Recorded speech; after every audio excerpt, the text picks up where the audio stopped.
You can read Justice Ginsburg's statement on her post-surgery treatment at cspan.org's America and the Courts page. You're watching C-SPAN's America and the Courts. Next, Ninth Circuit Court of Appeals oral argument in Mayfield versus the United States. The court will decide if two provisions of the Patriot Act violate the Fourth Amendment's ban against unreasonable search and seizures. The argument took place on February 5th in Portland, Oregon. Okay, our next case for argument, and our final case for the day, is Mayfield versus United States of America.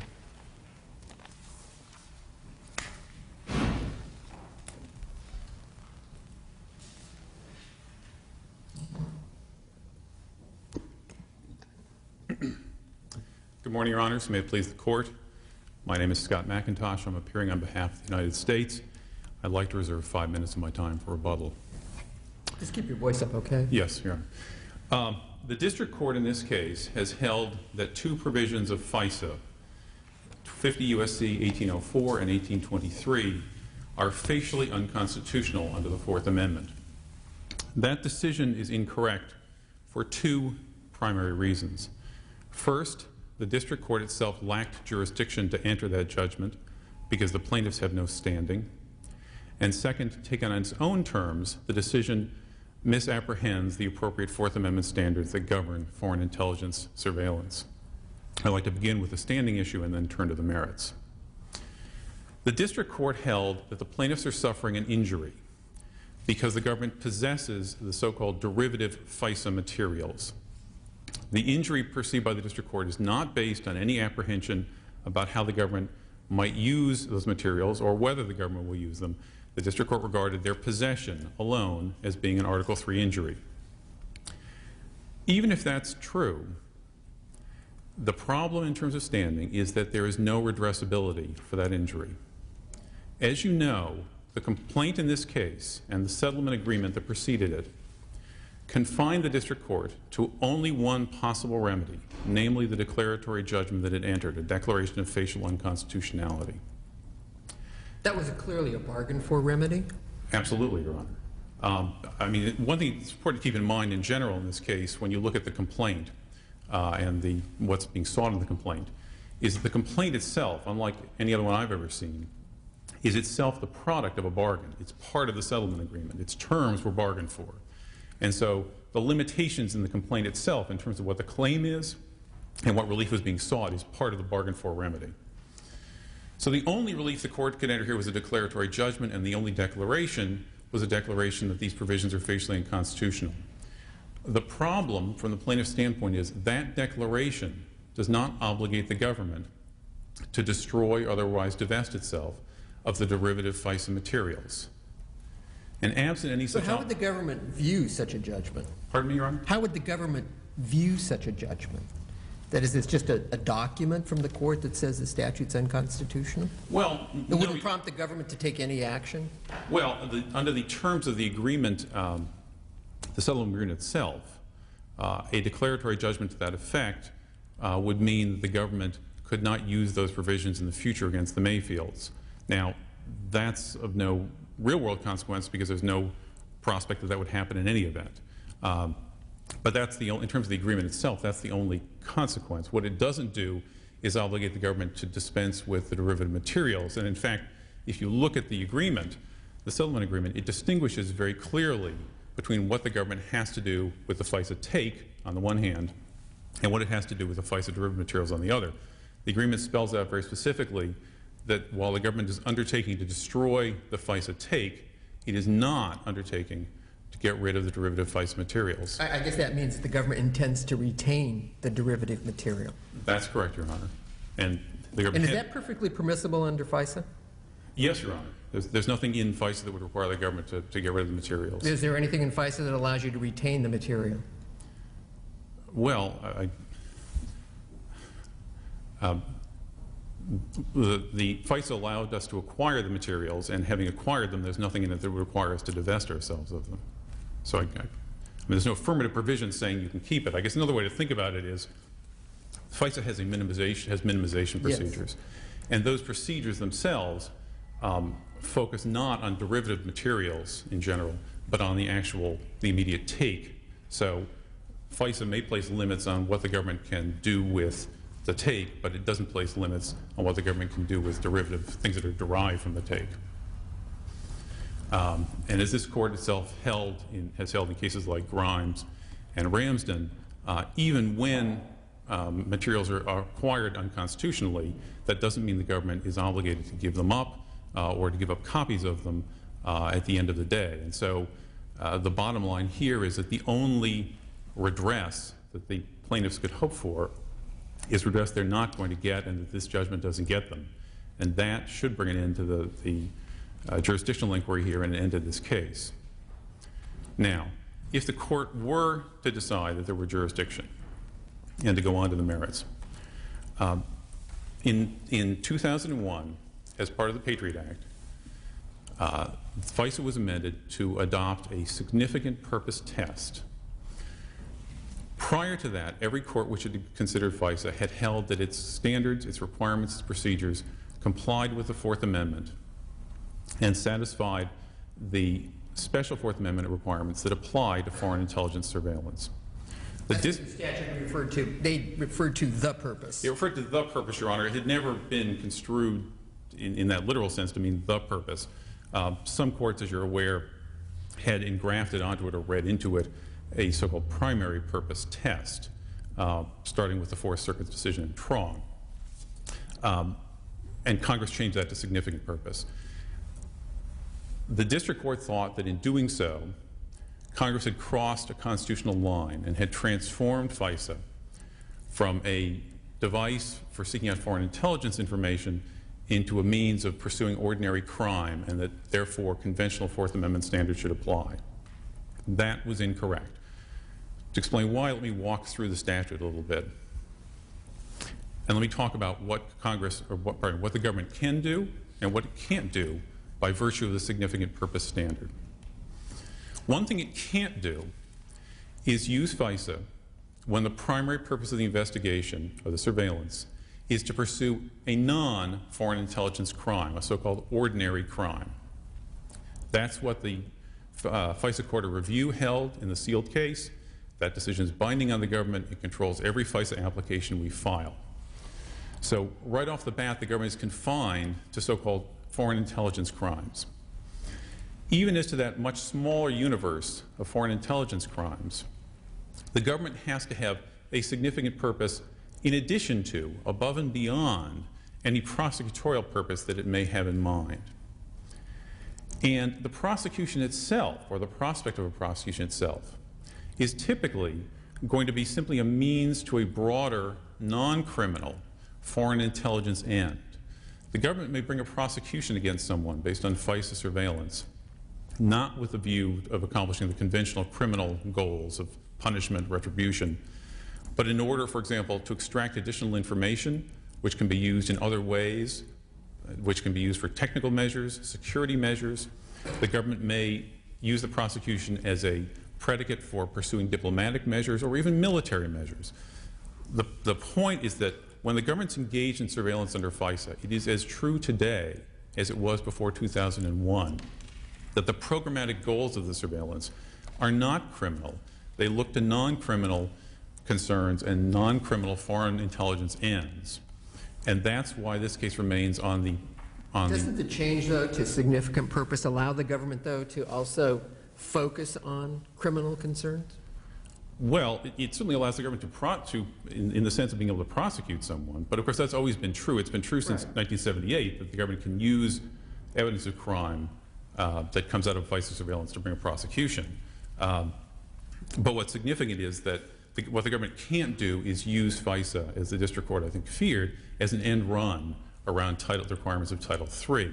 It can't use it as a sort of general engine for pursuing criminal prosecutions. And in those, as I say, in those instances where there is a criminal prosecution in mind, it's going to be a foreign intelligence crime only. It's going to be typically a means to a non-criminal end. And it's important to bear in mind, too, that when we're talking about United States persons, and that's all we're talking about in this case, that FISA itself builds into its own definition of agent of a foreign power something very much akin, or actually really equivalent, to ordinary Fourth Amendment probable cause. In order to establish that a United States person is an agent of a foreign power, the government has to show that, in essence, that one or more of the enumerated crimes or categories of crimes in the definition of agent of foreign power are being committed by that person. How does that equate to probable cause, in your view? In other words, Your Honor, let's assume that the target is a United States person. We might have a case where that person is believed to be engaging in sabotage on behalf of a foreign power. That would be one of the statutory predicates. That would be one of the hooks that would make someone, a United States person, an agent of a foreign power under the statute. When the FISA court comes to the point where it has to make its probable cause determination, it has to find probable cause to believe, among other things, that the target is an agent of a foreign power.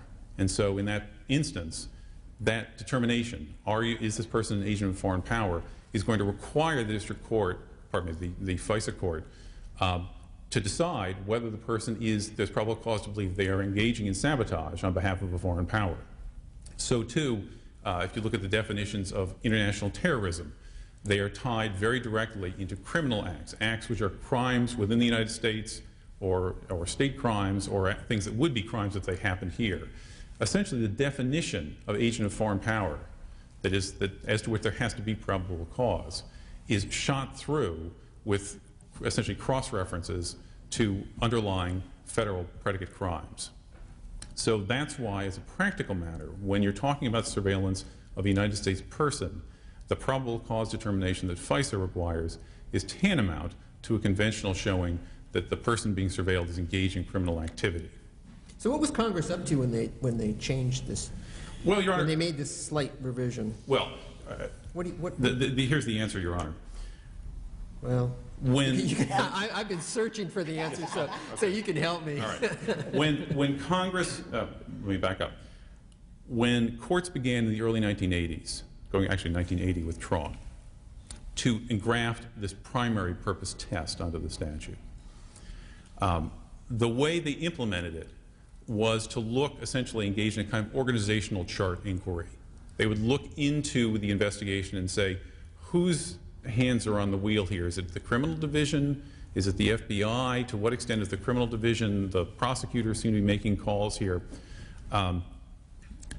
It started to place an enormous premium on maintaining distance between law enforcement personnel within the Justice Department and counterintelligence and counterterrorism personnel. It's one of the primary drivers that led to the creation over the next 10, 15 years of what came to be called the wall between criminal law enforcement efforts in the Justice Department and counterintelligence and counterterrorism. The government was in a position where if it allowed too much back and forth, too much give and take, too much involvement and participation by law enforcement personnel and prosecutors in a FISA surveillance or a more general surveillance of that sort, it was in a position where it could be found to have crossed that line, and suddenly FISA wasn't available anymore, and the FISA surveillance itself might be held to be unlawful or unconstitutional. So when Congress passed this in 2001, it was part of Congress's effort to take down the wall, to allow greater coordination between these two halves of the Justice Department and two halves of the foreign intelligence community, because we paid an enormous price in not being able to have that kind of cooperation. Are you suggesting that the addition of the word significant really is of no constitutional significance? Well, it has no constitutional significance in the sense that it doesn't raise the bar under the Fourth Amendment. It has practical significance to the government because if one were to move back to a primary purpose test, it creates that hydraulic pressure to separate out these functions that's so detrimental to foreign intelligence surveillance. There's also a sort of another practical reason for moving in the direction that Congress moved, and that is at the outset of an investigation, it's often difficult as a real-world matter to figure out what the primary purpose is. You may well expect to get evidence of a crime. You almost invariably expect to get other kinds of evidence that are highly significant foreign intelligence information. Identifying what the primary purpose is can be difficult, can be arbitrary. And it's a recognition, I think, on the part of Congress that as long as there is a significant purpose to what the surveillance is aimed at, beyond just a criminal prosecution, there's no purpose to be pardon the word. There's no reason for the government to have to parse it any more finely and say, is this 5149 or 4951? That's not a constitutionally significant difference, and there's no reason to have the use of FISA turn on that distinction. One last area that you raised in your briefs, which is, we're down to a facial challenge. Yes, Your Honor. And you argued Salerno. Yes. That they can't show that in every instance yes. These statutes are unconstitutional. That's correct, Your Honor. I'm sorry. Just address that for me for just a moment. Certainly, Your Honor. I mean, it's absolutely clear, and I didn't bother bringing these to the Court's attention because they're just more of the same, but this Court has issued further decisions just in the past year that have applied Salerno. In order for the plaintiffs to prevail, they would have to show not only that the government has to meet a higher probable cause standard than what you find in the statute in a particular case, but in every case. And the problem for them here is that, as we've discussed, particularly when a United States person is involved, showing probable cause to believe that the person is an agent of foreign power is going to be probable cause to believe they're engaged in a criminal activity. Now, that won't be true in every case, but it'll be true in a great number of cases.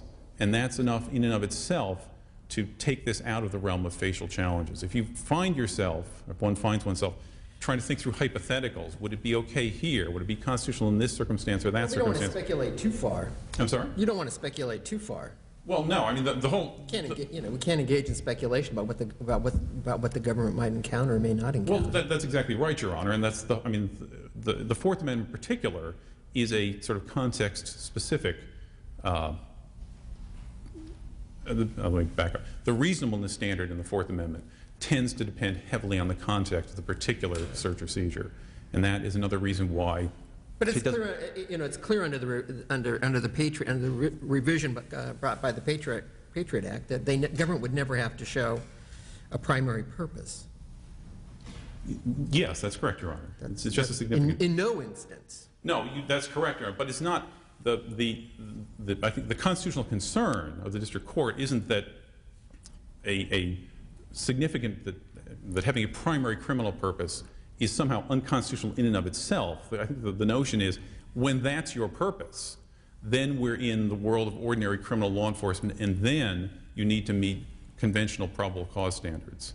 And what we're saying is that in many instances, the statute itself will generate that kind of a showing. Did you want to say I'm going to say the rest of my time. Can I ask one more question? Sure. Can I go back to jurisdiction for just a second? Are you saying that the plaintiff in this case bargained away jurisdiction, or his standing, or never had it in the first place? Well, at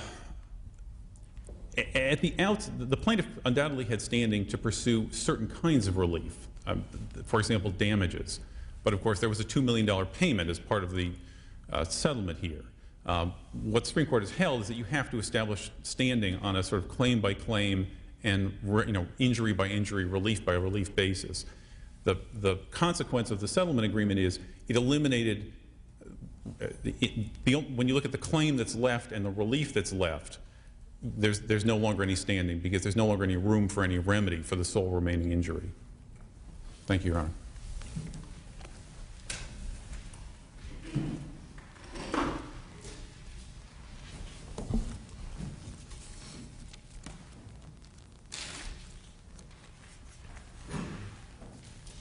May it please the Court, Eldon Rosenthal for the plaintiffs.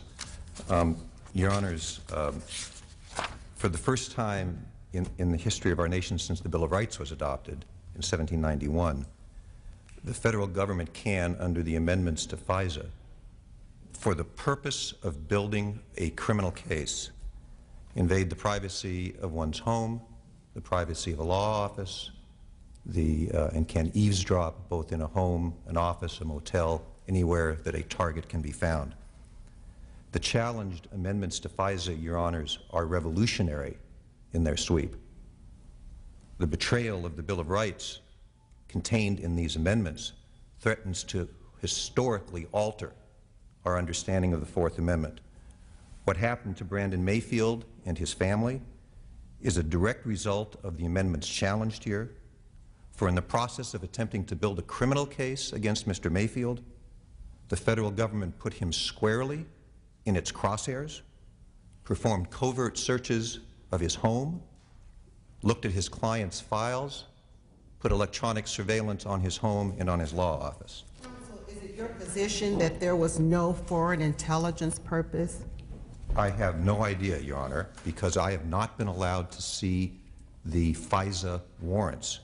What I do know is that the government has stipulated that it did not state in its application for its FISA warrants that its primary purpose was intelligence gathering. That was part of the settlement, Your Honor. The government did not present to the FISC court a statement that our primary purpose is gathering intelligence. Was there any indication as to whether or not there was a statement that it was a significant purpose?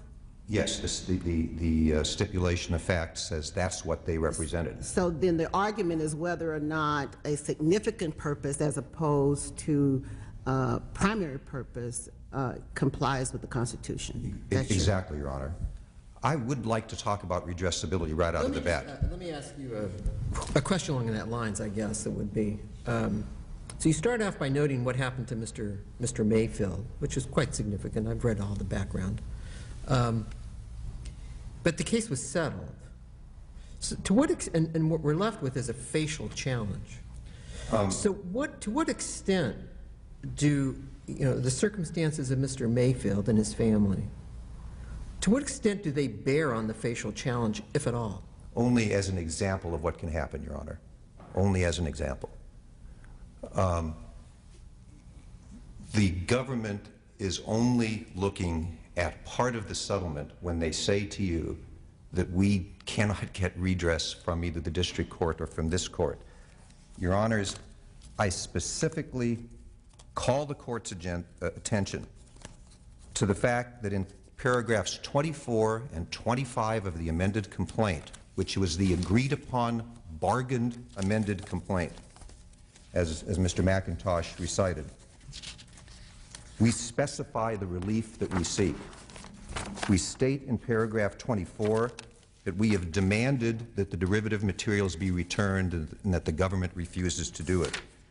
And we ask in paragraph 25 for a declaratory judgment that the statutes under which this material was seized were unconstitutional, and if you look at paragraph C, Your Honor, subparagraph C of 25, we seek a declaration that this violation of the Fourth Amendment permits the federal government to covertly collect, disseminate, and retain information collected through these covert searches and electronic surveillance. Counsel, does that complaint survive the settlement? Yes, this is the complaint that was bargained for, Your Honor. This is the amended complaint that was filed as part of the settlement agreement. Your Honor, I served as co-counsel below also. What happened below is that Judge Aiken asked the parties on the record to pursue settlement. The parties pursued settlement. We agreed on damages. We agreed that the FISA take should be destroyed. We, the plaintiffs, demanded that the derivative materials be destroyed or quarantined in some way, and the government refused. That controversy was in the original complaint, and it carried over into the amended complaint. But it's one thing to ask for declaratory relief. It's also another thing to ask for injunctive relief or some sort of affirmative relief by the district court. And that is missing from the settlement agreement. The government said you may not have an injunction, you may not seek an injunction, that was part of the bargain, right, that you may seek the declaratory relief contained in your amended complaint. The declaratory relief contained in the amended complaint is a declaration that all of this material was garnered illegally, rather unconstitutionally because of the change to FISA, and that it is a declaration that they cannot retain and disseminate these materials. So if the court... Including derivative materials? Yes, Your Honor. That's paragraph 25C, Your Honor. And so if the court issues a declaration to that effect, we believe that the government under precedent, Utah v. Evans and the other cases that we cited, has an obligation to act in good faith and do what the court declares to solve the problem. So you read this subparagraph, I didn't read it, I'll have to take a more careful look at it Okay. with your remarks, but you read this subparagraph C as saying that you were asking the district court for a declaration that the retention of this derivative material is unconstitutional. Yes, and I think Judge Aiken, although she didn't... She didn't do that. She didn't say that in the last She just said two the sentences. statutes were unconstitutional, and that's it. Right, although I think it's clear from the body of her opinion that that was what she thought she was doing. Well, if you read, the way I read her opinion was that she was suggesting, at least along this area of redressability, was that having entered a declaration that the statutes are unconstitutional, that the government, in its good graces, would on its own segregate, destroy, do whatever with respect to the derivative material. And then we hear the government today say, we're not doing that. Right. Well, we asked for a declaration that retention and dissemination were inappropriate. This court, as the government has pointed out, has de novo review of this declaratory judgment request. And as we also pointed out under Section 2202 of the Declaratory Judgment Act, a trial court can issue appropriate orders to enforce its declaratory judgment. Now, well, that leaves it to Judge Aiken to say, on her own, to say, well, you know, I'm going to require the government to file a report or something, or, you know, return something to me to indicate that they've destroyed the material. You can't, as I understand the settlement agreement, you can't go to her and say, Judge, do X, Y, and Z. I can go to her and I can go to your honors and say, we asked for this relief in the complaint. There is not a redressability problem here. You may rule that we're wrong, that we don't have the right to cause these derivative materials to be destroyed. I think you could do that. But for the government to say that we have no standing because we didn't seek a remedy for the wrong that we couldn't settle with the government, that's simply not true. We have been seeking a reasonable remedy with the understanding that if the declaration is issued. There is some legitimate concern, though, that you did settle the case. I mean, you settled a significant part of the case. Absolutely. I mean, there's no question, but at the beginning of the case, you could have sought both, and you did, you sought both damages, and I'm sure you sought injunctive relief as the case was getting off the ground. Yes, that was in the original complaint. And then as you move through the process, you settled a significant part of the case. And not completely understandable. You know, nobody says anything about that. I mean, that's perfectly understandable. What bothers me as counsel below, involved in the settlement negotiations and today, is the fact that it was absolutely crystal clear what we were trying to accomplish. You know, this argument wasn't even made below by the lawyers that negotiated the settlement. This is an argument that has only been made here. And I asked the court to give... As I read the settlement agreement, though, it did preserve to the government the right to challenge jurisdiction. Yes, absolutely. Counsel, what the government wants to do is say you don't have standing in this case, correct? Correct. And you wanted to have standing, and that was your bargain all along. Either way, you gave up the right for injunctive relief, did you not? Yes. But we did not give up the right for a declaratory judgment that these statutes are unconstitutional and that the retention and dissemination of these derivative materials was illegal. I didn't mean to tie you up on standing. Well, it's important. It is important, and I want to be sure I satisfy your inquiries and that you have no other questions about this. I don't want this case to get derailed here, and I worry about it. I'll just have to take a closer look at the way you framed your request for relief, that's all. And I appreciate that. Were you planning to address the implications of Salerno? I wasn't planning on addressing the implication of Salerno. I'm happy to say to this court that despite the fact that we feel that Salerno should be re-examined, and we said that in our en-banc petition, I understand that this court probably will not do that unless we go in bank. Right. But we don't think Salerno is a problem at all, Your Honor, and I must contend with what Mr. McIntosh said here.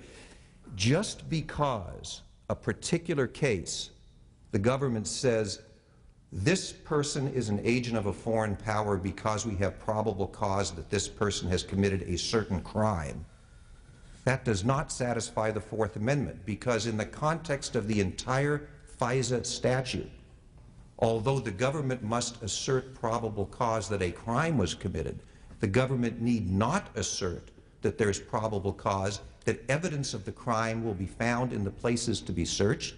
There is a total, absolute lacking of Fourth Amendment probable cause particularity warrant requirement. But even under the prior manifestation of the statute, that requirement was not there. Correct, but it was okay if the primary purpose was foreign intelligence gathering. It's when the primary purpose ceases to be foreign intelligence gathering that these Fourth Amendment deficiencies become so significant to our thinking about what the Fourth Amendment means. You know, under the significant purpose test, Your Honor, the government could be having as a primary purpose criminal prosecution, which the court in Keith said would be inappropriate. It could have something as base, Your Honor, as political espionage. I mean, during my legal career, we had a President, Nixon, an FBI Director, Hoover, and an Attorney General, Mitchell, that engineered under an alleged executive privilege what we call the Watergate break-in. Now, I only posit that to you, Your Honor, because the Fourth Amendment at its heart is designed to protect us against sovereign abuses.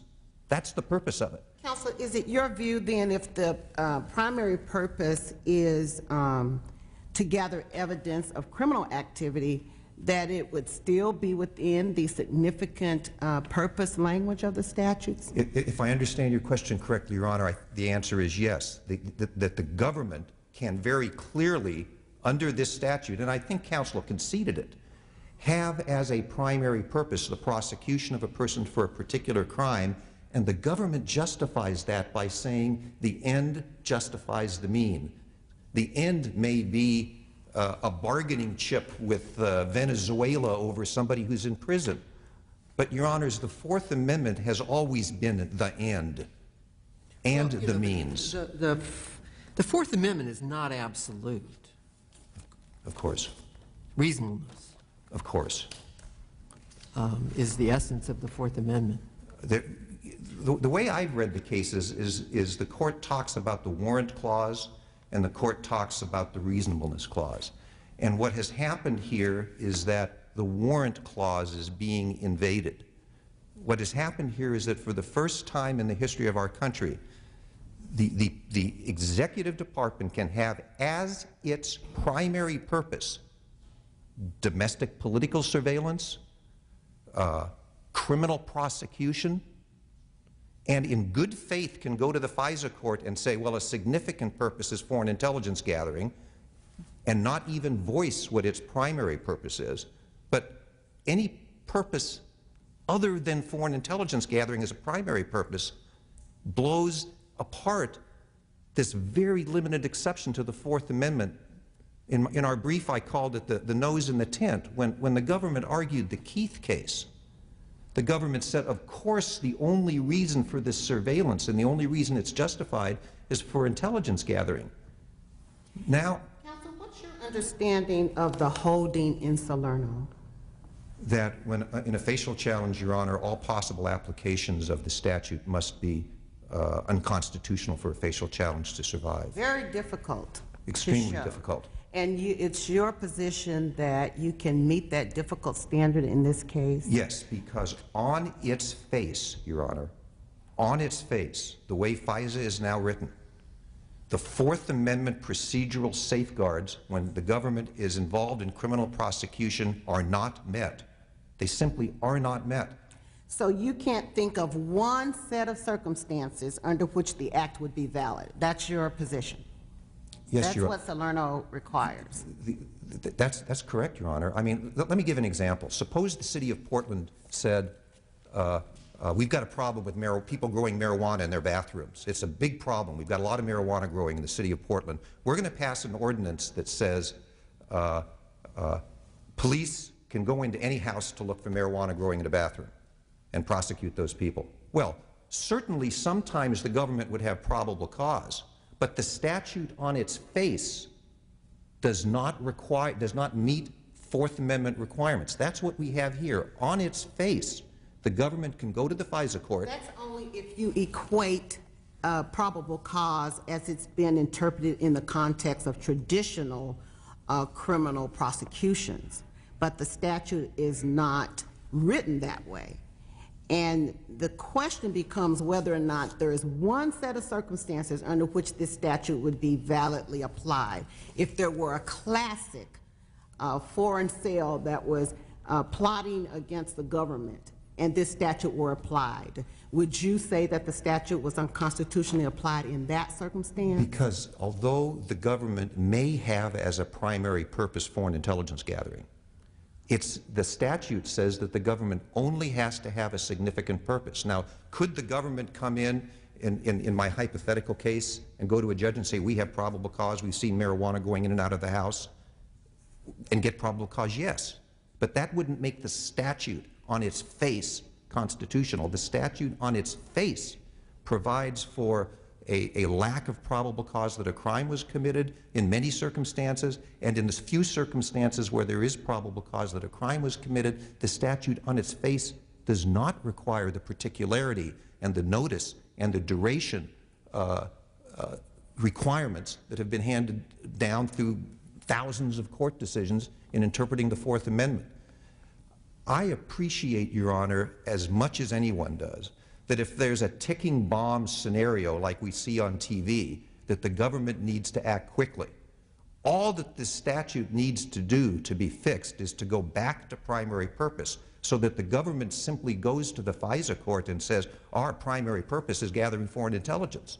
Then it's constitutional in our opinion. But under the current setup, where the government never has to do that, didn't do it in this case by stipulation, and even when it shows probable cause, gets a warrant that is more akin to a general warrant, which is one of the things we fought the revolution over. Under FISA. So what do you think the Congress was trying to accomplish with the change? You know, they passed another section which took down the wall, and we're not challenging that other section. It's cited in our brief. I think it's 1806.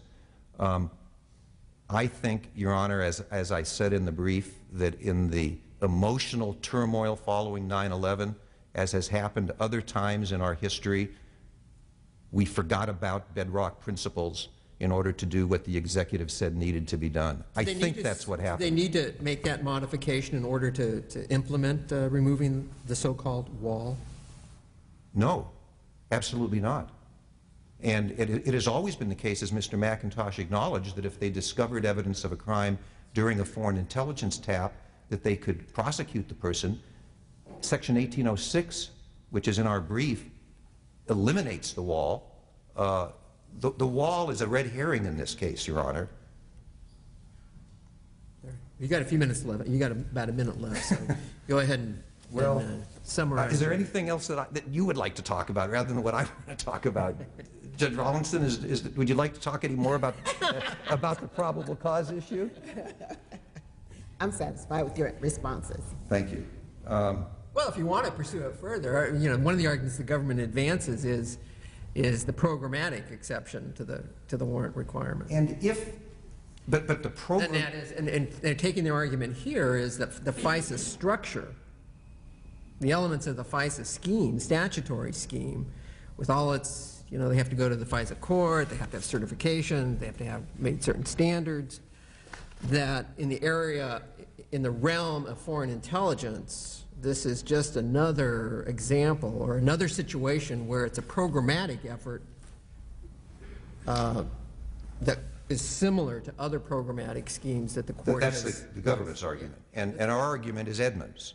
Our argument is Edmunds, where the court said in a particular case, if the primary purpose is something different, then the programmatic scheme doesn't work. And I go back to the comment about means and ends, which I find to be quite unnerving to hear from a government lawyer. All right, just about out of time. Well, I appreciate the opportunity, Your Honors, to talk with you about something which really goes to the core of why this building is here, and why the Fourth Amendment is on the wall outside. Thank you. I'm sure the government would agree with that, correct? Absolutely, Your Honor. Just a few points. As far as the theme of taking down the wall, Mr. Rosenthal is correct that there is another statutory provision which is also designed, and this is in 1806K, I believe, to help take down the wall. But the fact remains that the reason the wall went up in the first place was the judicial adoption of the primary purpose test, and it was imperative for Congress, as a statutory matter, to take a step toward taking that back in order to help the wall come down. Mr. Rosenthal has mentioned a number of other features of the statute, the notice provisions, the duration provisions, the particularity provisions. All of those provisions have been upheld by other courts, but perhaps equally to the point, none of those provisions are within the scope of the complaint you have in front of you. If you read the complaint, it's extremely specific about what the defects, the constitutional defects are. You'll see no reference to the duration provision, no reference to particularity, no reference to suppression provisions, no reference to any of those provisions. Those are matters for another day and another case. A case where the law went too far when it went on those areas. Yes, absolutely, Your Honor. And indeed, a number of those provisions, for example, the 120-day duration provision for when it's a non-U.S. person as a target, they don't even apply to United States persons. So the Mayfields, even if there were no other problems in the case, wouldn't have standing to raise them. And there are in other parts of the statute. They're just not part of this case. I just have one question for you, and that is, counsel made a reference to the complaint. Yes, Your Honor. Almost down to the paragraph 25, subdivision yes. C. I didn't want to speak to that, Your Honor. What's your response to that? I have a different reading of that, Your Honor. I think if you look at, I'll just read it through. This is C. Permit the government to covertly collect, disseminate, and retain information collected through covert physical searches and electronic surveillance. I understand that, Your Honor, to refer to the take, not to anything that might be derivative. For example, if the government conducts surveillance and that leads to an interview of someone, which leads to an interview of someone else, which leads to some other evidence gathering, that's derivative material, but that's not within the scope of what's being discussed here in C. That's not information collected through covert physical searches and surveillance. Counsel, could you respond to opposing counsel's position that no set of circumstances exist under which this statute can be construed as constitutional? In our view, Your Honor, on its face, in virtually all circumstances, is constitutional, but certainly in any number of cases it is. That's true as to the primary, the probable cause standard that's at the heart of the complaint. It's true as to the other provisions they've mentioned. As I said, those are provisions that really aren't in the scope of the complaint. They're not really before the court. But for example, just to take one for example, probable cause to believe that evidence of a crime will be found. Now, there are going to be cases where it's perfectly legitimate for the government to conduct surveillance of a facility being used by foreign powers or agents of foreign powers, even if there's no particular reason to think that criminal evidence will be turned up. For example, if a foreign terrorist group is considering an attack on nuclear facilities in the United States, it might engage in non-criminal information gathering, casing activities that don't themselves constitute a crime. And the product of that kind of non-criminal, turning up of information might well be discussed in the course of conversations between members of the group. Now, is that evidence of a crime in and of itself? Not necessarily. The fact that if somebody was surfing the internet trying to find information about the locations of criminal nuclear power plants, but it's still perfectly legitimate for the government to conduct that kind of surveillance to figure out what they're trying to accomplish. Thank you, Your Honor. Thank you, counsel. We appreciate arguments from both sides. Interesting case, and we will submit the matter now at this time. Thank you all very much. And that ends our session for today.